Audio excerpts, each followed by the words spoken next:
Ka Demthring Sports Club ka ay kublaya ka Borsenshire District, jong ka West Giant Hills, kabala shimkya ya ka jing ujor halor ka jing sha suspend ki player, but official jong ka, hadin balami ka jing huri hura na ka jing kun semi-final jong ka Super Division ka Demthring Sports Club, persya ya ka Kimus Nyang SC, ha ka Santrik no pra.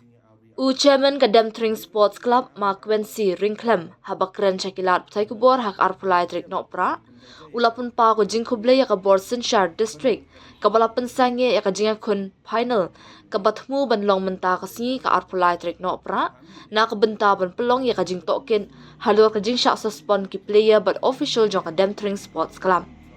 Umaring klem ula kublay kerpang ru ya umentri ka tanat sports ka sorkar jala ma wailat miki shila ubala ay light luat ya ka Borsenshire District banle ya ka inquiry halor ka tika jingja. Ka Demthring Sports Club ka kermen baling ba ka jing toket kinyo ya ka jing shai kum kinong ya shimbenta ha ka Super Division balapenya ya ka West Giant District Sports Association. Tengah kamu cerman yung ka Demthring Sport Club pa ka jing kublay jaga district administration yung ka West Giant Hill kamtam ya UDC wa emburam yung i bat ya magistrate wa emburam yung i wada chimpiage ya ka presentation wada pa da i ka Demthring Sport Club halor ka jing cha suspend ki player bat ki official ki yung i tatang nagadaw ka jing ya auri upay ba haperdi ka jing ya ke wa i ka Demthring Sport Club percaya ka kimusnya hagtu ka santarik yung bunay khatar yung snem arjar armausan ta ikblele ya ka Bor district wada pensenge ya ka final pomut uele ha ka arpauletrik yung bunay khatar arjar armausan nei benta yo ki Bor district u inquiry ya ka jing cha suspend ki player bat ki official yang ka Demthring Sport Club pasnya ikblele kerpang ya u minister wa embrom yang ka sport department wada ilai loyo ya ka Bor district yo leki ya kani ka inquiry kamu dai klami hanai to kermen ilang ba kani ka jing tokit ne inquiry yo ye chelu di woro ki kinong ichimbenta hagani ka football super division yung newsnam arjar arpasan wada pelai daga WJDSA to kejingjia itu besengi santerin to MA u referee ya ketu penalty to hadin ikut ke football ki player lali appeal ya tu yo referee wong gi man wile mi ya ketu penalty de perdi wadang lagi player to kekit yang kekit wobsha ki official support medan mem khang WJDSA ki pajba yo ki psha woro support medan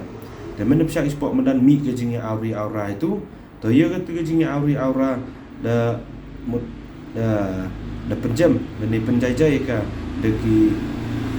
kon yang ka Demthring Sport Club bi rangkat wo het senong wo embrom yung i da penjajai but pami le ya ki ba charut klem da pen menso you to referee klem da dat klem da bom da chok wat ki player le ki mem bom chok ge o da hadin da kut ke football ine liang yung i kam Demthring Sport Club da perkat u tok daw sekebi tawan ke semi final wi le i wo percha wi ulat telbo ha ke kandidate da dem ne ti daw ti yemi ya pami i ki player yung i bat pami ya ki ba da haperdi kejing nanti da idang pengkre i kini ke kandidate uyele semi final di percha wagala telbo da sendar wan keciti na ke JDSA wada penkenria ye kini ke semi final yang ke kandidate da nakidawo miya ti ine yang ikam ke Demthring Sport Club lu meeting wud pa keciti ke JDSA panjing che halor kete nagi ke daw penkenria pi ni terik de wan pen ban ci da keciti wo suspend ye ki player wan pen ban da ka citi suspend ye ki player kan kam te i le lai ban jakmat pa weni citi ke JDSA nya pa weng no ye ki player wo suspend bi dan rain liang yang ke JDSA mem u ap ye te jing kerpat yang i pa ban ge i ya ke citi wo ke fixture ko wile football semi final yang i udah la terbo haga kasantrik yang ni bunai kan senam arjar arposan te ini liang yang ikam Demthring Sport Club yo ka WJDSA mem u chimkhia we ni jing panjing che yang i te imban se habulai cha u DC waman kam u presiden yang gini association